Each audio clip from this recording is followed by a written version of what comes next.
Halo teman-teman, saya di sini ingin menjelaskan tentang rilis emosi. Rilis emosi itu biasanya yang dipahami oleh banyak teman-teman adalah bagian-bagian negatif, itulah yang harus dibersihkan atau itulah yang harus dirilis. Menurut saya enggak seperti itu. Jadi tergantung kebutuhan. Ya, tergantung kebutuhan. Bahkan yang putih, yang bersih, yang baik pun kadangkala itu yang justru harus dirilis atau dibersihkan. Bagian-bagian yang baik, bagian-bagian yang positif, bagian-bagian yang bagus itu kadangkala harus dirilis sesuai dengan kebutuhan. Contoh, ketika Anda ingin menciptakan sebuah petarung, ini temanya petarung, terus yang Anda rilis adalah emosi kemarahannya, ya itu maka dia akan menjadi petarung yang tidak juara. Kenapa? Anda menganggap emosi marah itu jahat, tapi bagi seorang petarung dia butuh itu, sesuatu yang Anda anggap sebagai hitam, dan itu ketika Anda rilis justru Anda tidak bisa mencetak petarung yang hebat. Jadi emosi dalam tema ketika Anda ingin mencetak seorang petarung itu yang justru harus dikembangkan seperti itu. Jadi yang putih belum tentu dipertahankan atau dikembangkan, yang hitam belum tentu dihapus atau dirilis. Analoginya seperti ini. Ketika misalkan pohon beringin. Nah, ketika Anda dihadapkan pada pohon beringin, secara umum pohon beringin itu berdiri lebat dan besar seperti itu. Jadi ketika ada tempat yang membatasi, maka yang membatasi itulah yang harus dirilis. Ya, misalnya potnya yang terlalu kecil sehingga dia tidak mampu untuk besar, itu potnya harus dijebol. Supaya apa? Supaya batasan-batasan itu hilang dan dia menjadi pohon beringin raksasa. Nah, tapi tunggu dulu. Ya, tunggu dulu. Temanya apa dulu? Tujuannya apa dulu? Ketika kita pengen bikin bonsai pohon beringin, justru yang dirilis adalah potensi-potensi pembesaran.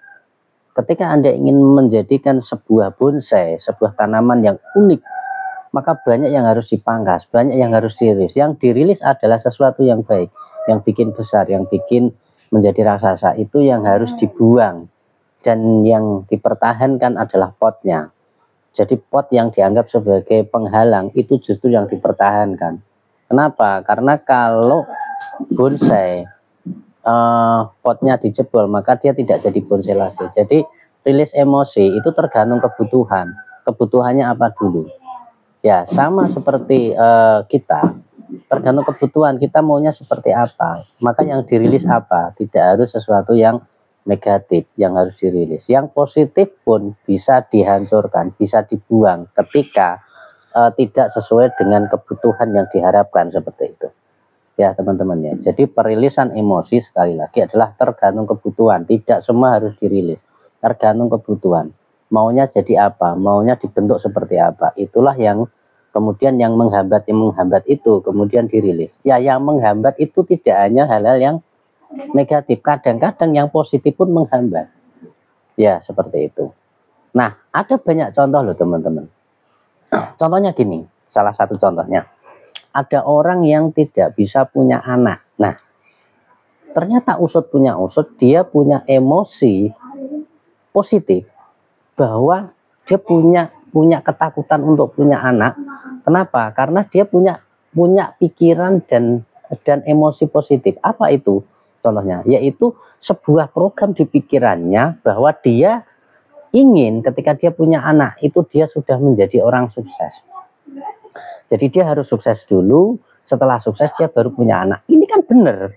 Ini kan sesuatu emosi yang baik, yang benar, yang top markotop sebetulnya. Tapi akhirnya dia tidak bisa punya anak. Kenapa? Karena dia terhalang oleh emosi positifnya itu sendiri yang benar. Jadi kebenaran pun, ya kebaikan pun kadang-kadang dihancurkan, kadang-kadang harus dirilis, kadang-kadang harus dihapus dari program pikiran kita untuk mencapai tujuan yang dimaksud agar dia punya anak. Nah, yang nomor 2 contohnya adalah orang yang nggak kunjung-kunjung menikah, dia sudah pacaran ke sana kemari selalu nggak cocok. Ternyata dia punya emosi baik, emosi bijaksana, karena pada saat itu dia menjadi tulang punggung keluarga untuk mungkin ibunya gitu kan, sehingga dia punya program positif di dalam dirinya bahwa aku hanya akan mau menikah ketika aku sudah kaya. Aku tidak mau menikah ketika takutnya ibu saya, misalkan seperti itu, nanti hidupnya bagaimana. Jadi ini kan bagus, berbakti pada orang tua, tujuannya sangat mulia sekali. Dan bahkan sifat-sifat mulia itu bisa harus dirilis ya ketika kita ingin mencapai tujuan tertentu. Seperti itu. Jadi perilisan yang dimaksud tidak harus hal-hal yang negatif, bahkan yang baik, yang bijaksana, yang positif itu pun bisa dirilis tergantung kebutuhan ya teman-teman ya. Sekali lagi tergantung kebutuhan. Oke, itu saja dari saya. Terima kasih.